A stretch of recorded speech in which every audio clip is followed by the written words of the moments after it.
안녕하세요. 문화줍줍입니다. 오늘 여러분의 손에 쥐어드릴 작품은 찰스 디킨스의 위대한 유산입니다. 19세기 영국 문단을 대표하는 작가인 찰스 디킨스는 1812년에 영국 포츠머스에서 태어납니다. 하국 공무원이었던 그의 아버지가 빚을 지고 감옥에까지 갔던 탓에 그는 어려서부터 공장 노동을 할 수밖에 없었죠. 15세부터는 한 법률사무소의 직원으로 일하면서 주경야독하여 20세에는 한 신문사의 기자가 됩니다.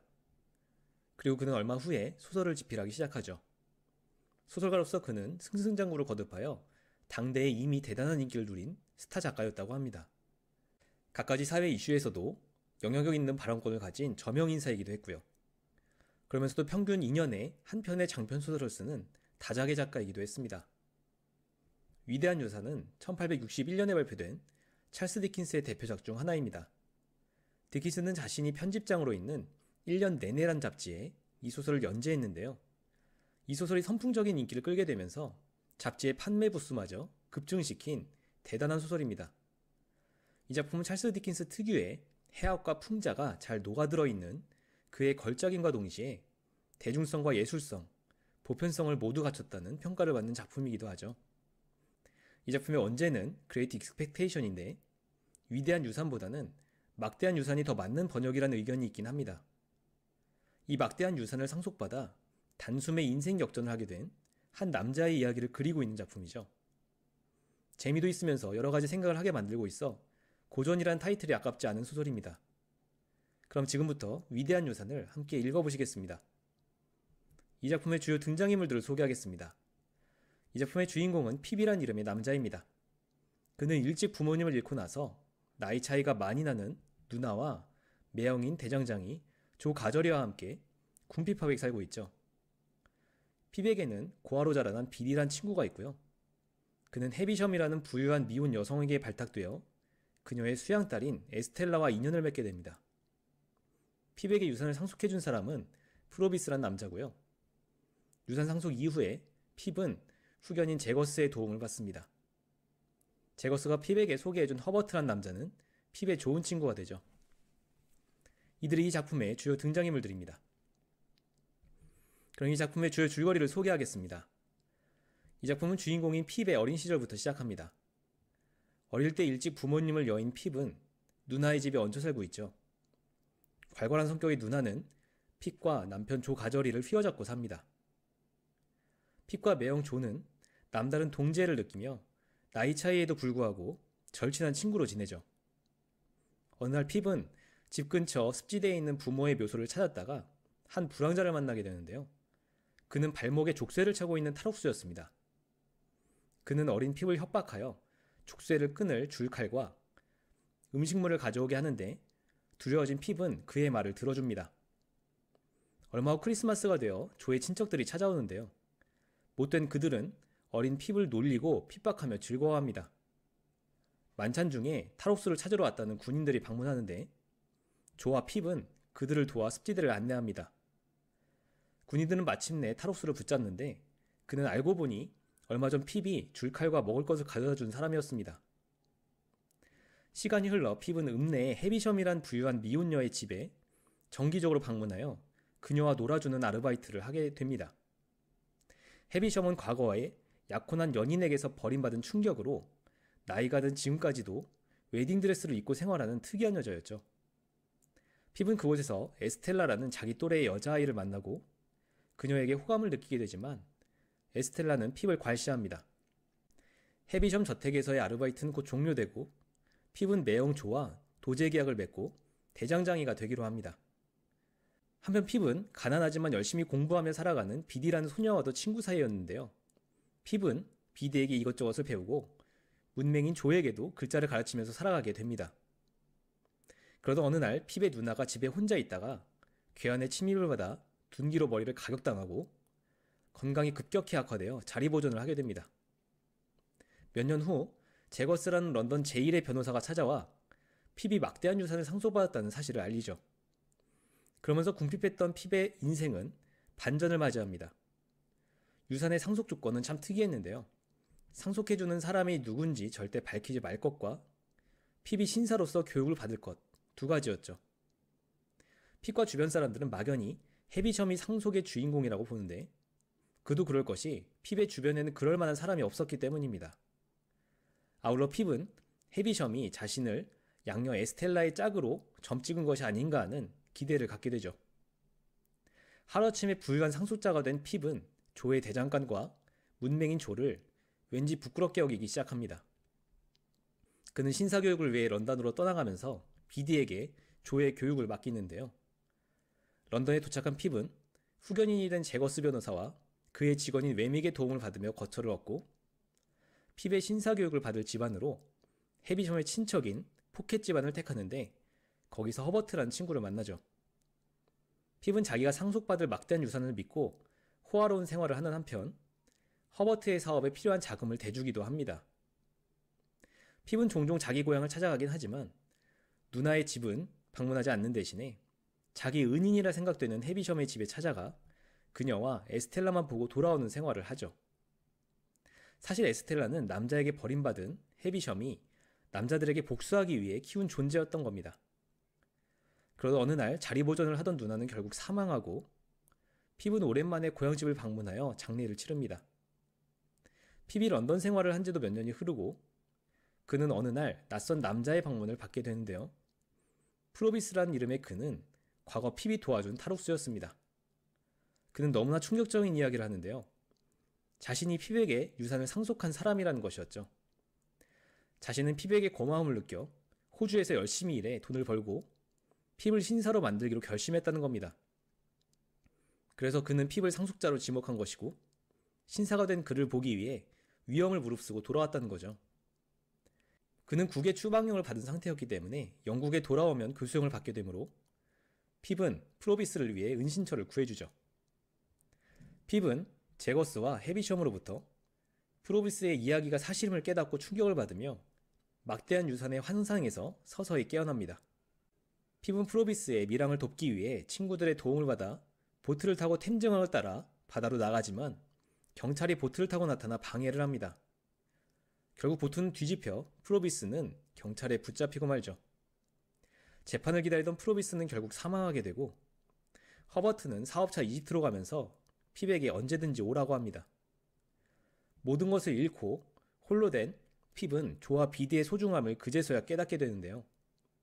조가 핍이 호화로운 생활을 한 탓에 진 빚을 모두 갚아주었다는 사실을 알고 난 후였죠. 핍은 비디와 결혼하여 조와 함께 살 것을 결심하고 고향으로 돌아가지만 그는 홀로 된 조와 비디가 결혼한 사실을 알게 됩니다. 두 사람을 진심으로 축복한 핍은 허버트를 찾아 이집트로 향하고 그곳에서 11년을 보냅니다. 오랜만에 고향으로 돌아간 핍은 조와 비디가 행복하게 지내는 것을 목격하고 소설은 마무리됩니다. 이제 이 작품의 감상평을 공유하도록 하겠습니다. 먼저 작가 찰스 디킨스가 이 작품을 통해 독자들에게 던지는 도전적 질문에 대해 생각해 볼까 합니다. 이 작품의 주인공인 핍은 매우 가난한 집안에 태어나 대장장이인 매형 조와 누나의 집에 얹혀 살다가 갑작스럽게 막대한 유산을 상속받는 인생 역전을 하게 되죠.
적당한 거리를 두고 자기가 점잖은 그 위치에서 군중들에 대하여 말하는 것이 아니라 군중들과 함께 쓴다는 측면에서 굉장히 이제 달랐고, 이 물신을 숭배하는 이런 공간을 본인이 살면서 또한 그거를 풍자하기도 하고, 동시에 그러면서도 뭔가 그 이면에 어떠한 그 독자적인 공동체를 꿈꾸기도 하고.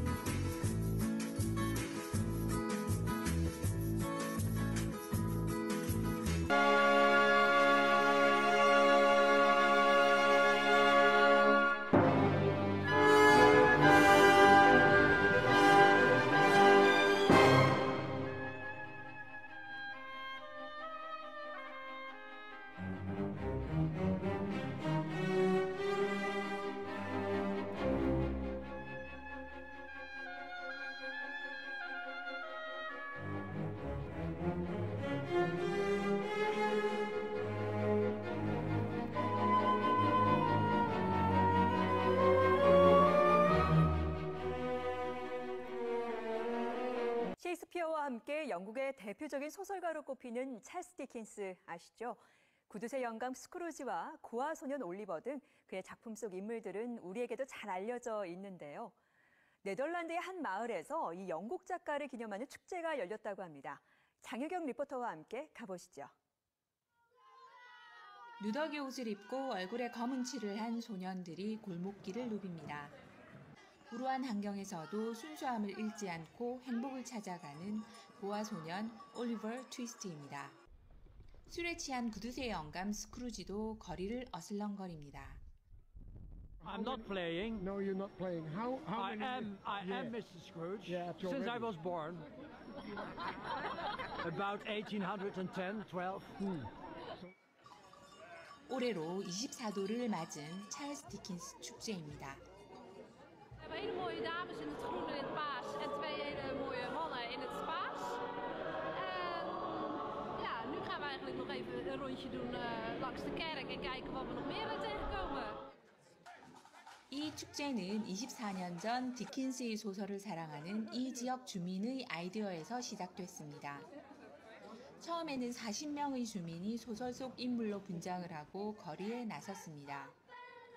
지금은 축제 규모도 커져 950명의 주민이 참여하는 네덜란드의 대표적인 축제가 됐습니다. 축제 기간 동안 마을과 거리는 소설 속 그때처럼 19세기로 돌아갑니다. 먹거리와 소품을 파는 상인들도 so설 속 주인공으로 분장해 손님을 맞습니다. Ja, het decor heb ik. De straat is het decor.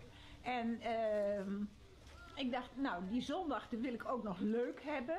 Dus ik denk, nou, ik ga vragen of de ondernemer, de bewoners zich willen verkleden in Victoriaanse stijl. 이틀 동안 열린 이번 축제에는 15만 명의 관광객이 이곳을 방문했습니다. Veel, maar niet zoveel dat het gaat niet om honderdduizenden euro's. Want er zijn heel veel bewoners die er ook aan meedoen en heel veel koren en amateurverenigingen die eraan meedoen. Puur en alleen omdat ze het zo leuk vinden en omdat het voor hun eigen stad is. 문학을 사랑하는 한 주민의 작은 아이디어가 인적 드물었던 작은 마을을 새로운 관광 명소로 바꿔놓았습니다. 네덜란드 데이븐터에서 YTN 월드 장혜경입니다.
디킨스를 혹시 최근에 읽으신 작품 있습니까?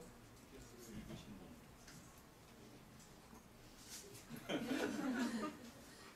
아, 그러면 디킨스 소설의 토대가 된 영화를 보신 분? 뭐 보셨나요? 재밌었습니까? 어떤 면이 재밌었어요? 저는 이제 디킨스 소설을 이제 제가 두 개를 번역을 했습니다. 하나는 이제 올리버 트위스트가 시중에서 절찬리에 10여 년째 지금 팔리고 있다고 하고, 최근에 이제 크리스마스 캐럴을 이제 번역을 했는데 아직 별로 괜찮지 알려지겠습니다. 그래서 어쨌건 디킨스에 대해서는 뭐 여러 가지 오랫동안 생각을 많이 해와서 굉장히 저로서는 이제 친구 같기도 하고 친근하게 느껴지는 사람입니다. 우리나라에서는 디킨스에 대한 인지도가 이제 그렇게 높다고 할 수는 없는데, 반면에 이제 영국이나 또 미국이나 이런 데서는 굉장히 디킨스를 사람들이 많이 좋아하는 걸로 알고 있습니다. 디킨스에 대해서 우리가 한국 사람들이 이제 가장 또는 다른 나라 소스에서도 쉽게 얘기할 수 있는 것이 가장 위대한 소설가다, Greatest Victorian Novelist 이런 표현을 쓰는 경우가 이제 가끔 있습니다. 근데 이제 이 Greatest라는 것이 우리말의 그 위대함, 그러니까 질적으로 위대함이라는 의미인지 아니면 이제 양적으로 위대한 것인지, 일단 부자 쪽에 가깝다고 생각을 하는데, 엄청나게 많은 소설을 썼고 되게 Great Expectations나 올리버 트위스트보다 훨씬 두꺼운 1000페이지짜리 소설을 많이 썼고, 그리고 그 외에도 다양한 잡지라든지 이런 것들을 본인이 편집하고 거기를 직접 글을 쓰고 하는 식의 일종의 1인 글 생산 시대였다고 할 정도로 엄청난 양의 글을 썼다고, 죽는 순간까지도 이제 소설을 쓰고 있다가 죽어가지고 마지막 소설은 이제 미완성 미스터리 오브 에드윈 투라는 그래서 이제 그러한 어쨌건 이제 Greatest Victorian Novelist를 양쪽으로 이해할 때는 분명히 맞는 이야기 같습니다. 물론 질적으로 누가 위대하냐 안 위대하냐 상당히 애매한 문제이긴 하니까 그건 여러분들이 이제 애정남한테 물어보시면 알아볼 것 같습니다. 제가 보기에는 그 외에도 그 디킨스에 대해서 하여튼 어떤 면에서 이제 Greatest 했느냐를 한다면은 Greatest London Novelist라고 분명히 얘기할 수 있을 것 같습니다. 런던을 소재로 했고 런던의 영감을 받았고 어쨌든 런던과의 그 다양한 인터랙션을 한 소설가로서는 디킨스만한 작가는 이제 없지 않겠느냐. 또 나올 수도 어려운 그런 면도 있고. 근데 정작 본인은 런던 사람은 런던이 고향인 건 아닙니다. 우리가 통상적으로 얘기해서 디킨스는 이제 12세부터 런던에서 성장하긴 했는데 출생은 이제 포스머스라는 데서 했고, 그리고 자라나는 것도 이제 켄트 지방의 샤슬이라는 데서 자라났다가 12세부터 이제 주로 런던에서 쭉 청소년기를 보냈고, 거기에서 여러 가지 일을 많이 또 일이 있었고, 그러다가 어느 정도 돈을 번 다음에 또 런던을 떠났어요. 떠나가지고 이제 그 켄트 쪽에 있는 겟힐 플레이스라는 데다가 멋진 저택을 지어놓고 거기에서 주로 살고, 런던에는 이제 일이 있을 때 왔다 갔다 하고, 그래서 사실은 죽을 때도 거기서 죽었으니까 태어나고 죽은 데는 런던은 이제 아닌데, 그럼에도 불구하고 런던은 기세에게 아주 뺄 수 없는 중요한 그런 요소이다. 당시 런던은 이제 어떤 곳이었느냐? 우리가 지금 서 있는 서울의 변화하고 거의 유사한 그러한 급변하는 시대였다고 볼 수가 있겠습니다. 그래서 1801년에 런던의 인구가 대략 한 100만이었는데 1860년 디킨스가 이제 왕성한 그 경력을 이제 어느 정도 이제 안정된 자리에 올랐던 그 50세죠. 그 1860년에 이제 300만으로 늘어나게 되고 세대.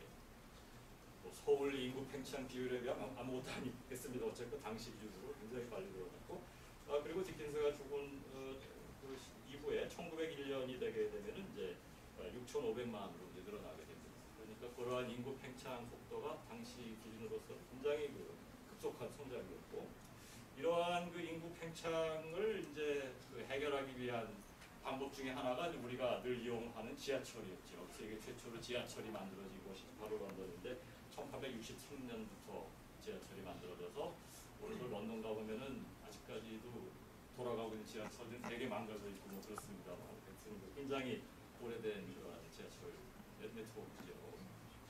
뿐만 아니라 특히 디킨스하고 관련해서 봤을 때는 이제 그 출판 시장이 굉장히 고속 성장을 했다. 퍼블리싱 인더스트리가. 그래서 1820년 그 조사에 의하면은 이미 이제 이 시대에 인쇄 출판 업종에 종사하는 그 인구가 제조업 종사자 전체의 한 10% 정도를 차지했다. 상당히 많은 사람들이 이제 책 찍고 책 만들고 잡지 만들고 신문 이런 걸 다 종합하는 것들이죠.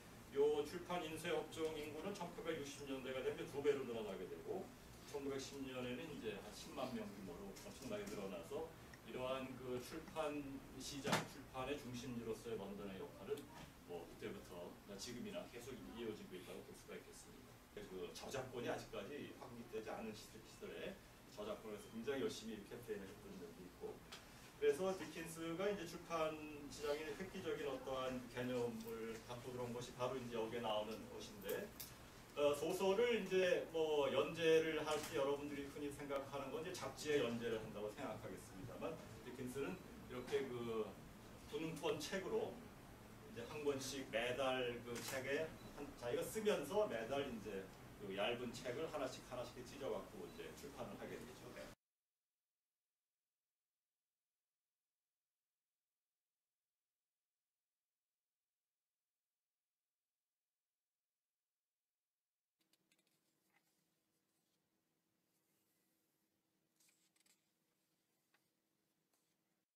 안녕하세요. 문학초점입니다. 오늘 여러분의 손에 쥐어드릴 작품은 찰스 디킨스의 두 도시 이야기입니다. 19세기 영국 문단을 대표하는 작가인 찰스 디킨스는 1812년에 영국 포츠머스에서 태어납니다. 하급 공무원이었던 그의 아버지가 빚을 지고 감옥에까지 갔던 탓에 그는 어려서부터 공장 노동을 할 수밖에 없었죠. 15세부터는 한 법률사무소의 직원으로 일하면서 주경야독하여 20세에는 한 신문사의 기자가 됩니다.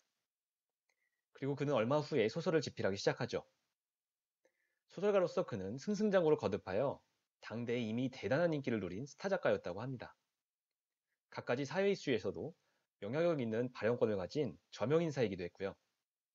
그러면서도 평균 2년에 한 편의 장편 소설을 쓰는 다작의 작가이기도 했습니다. 두 도시 이야기는 찰스 디킨스의 두 번째 역사 소설입니다. 1859년에 발표된 이 작품은 찰스 디킨스가 토마스 칼라일의 책인 프랑스의 혁명을 읽고 그 책으로부터 영감을 받아 쓴 책이라고 하는데요. 이 소설의 제목이기도 하면서 배경이 되는 두 도시란 바로 런던과 파리입니다. 두 도시 이야기란 제목만 보면 다소 로맨틱하게 느껴지는데요.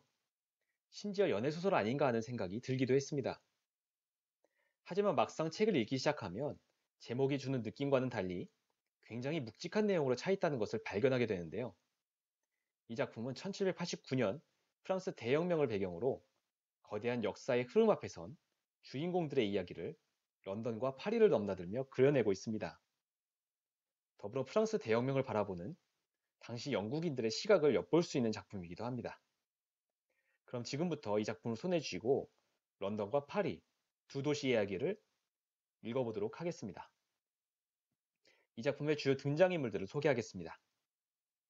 이 작품의 주인공은 찰스 다네이라는 남자이고요. 그는 원래 프랑스의 귀족이지만 영국에서 살게 됩니다. 찰스는 루시 마네뜨란 여자와 결혼하는데요. 그녀 역시 프랑스 태생이지만 영국에서 살고 있습니다. 그녀의 아버지는 프랑스인인 마네뜨 박사라는 의사죠. 마네뜨 박사는 영국 런던의 텔슨 은행과 거래를 하는데요. 그 은행의 노 직원인 자비스 로리도 등장합니다. 과거 마네뜨 박사의 하인이었지만 지금은 파리에서 술집을 운영하는 드파르지가 있죠. 런던의 변호사인 스트라이버와 시드니 칼튼 역시 중요한 인물들입니다. 이들이 이 작품의 주요 인물들입니다. 그럼 이 작품의 주요 줄거리를 소개하겠습니다. 런던의 텔슨 은행의 직원인 자비스 로리라는 노인은 도버를 거쳐 파리로 향하고 있는 중입니다. 과거 텔슨 은행의 주요 고객 중 하나였지만 이유 없이 바스티유 감옥에서 18년 옥살이를 했던 프랑스인 의사 마네뜨 박사를 만나기 위해서였죠.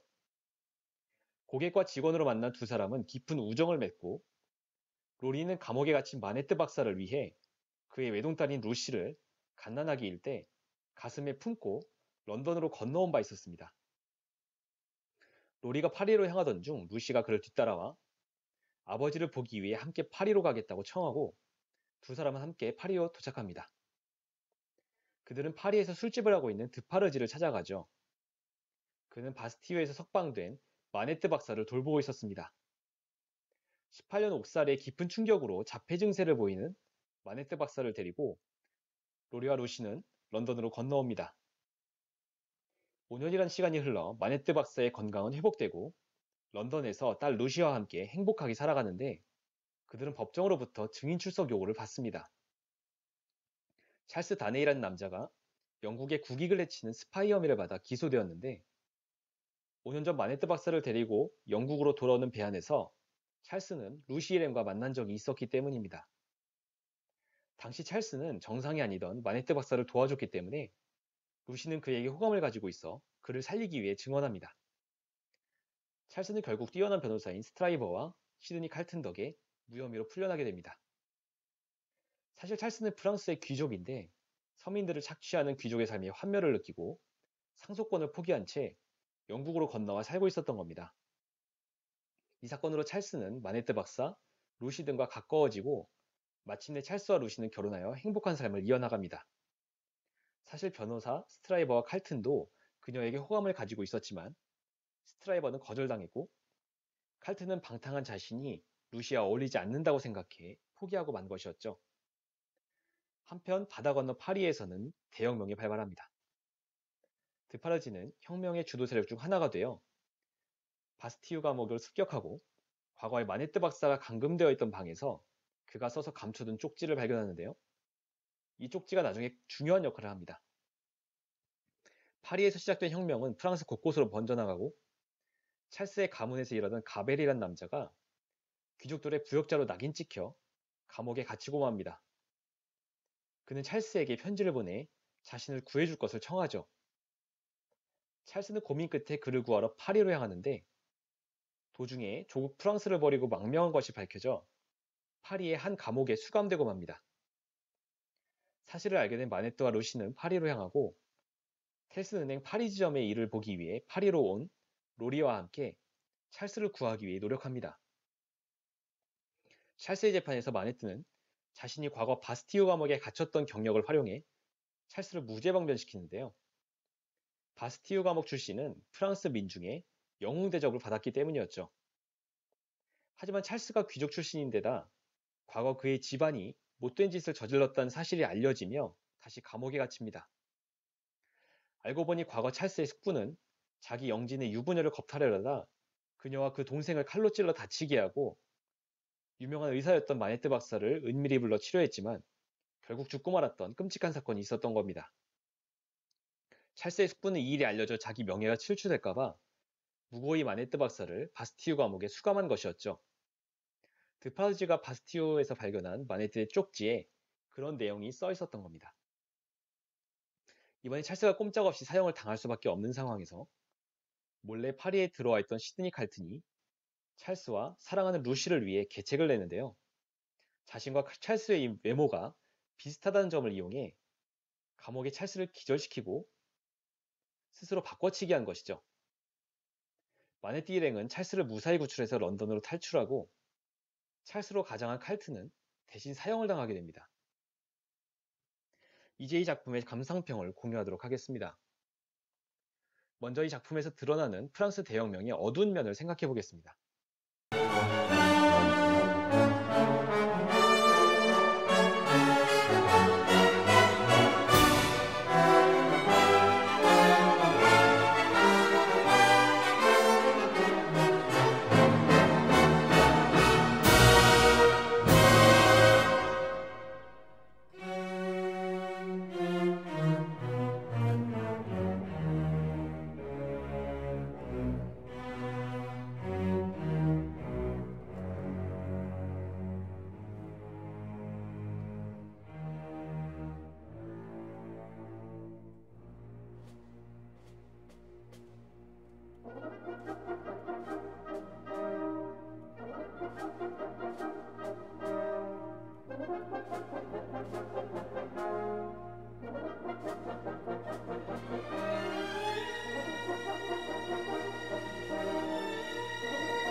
Born February 7, 1812 in Hampshire, England, Charles John Huffam Dickens is one of the world's most famous and beloved writers.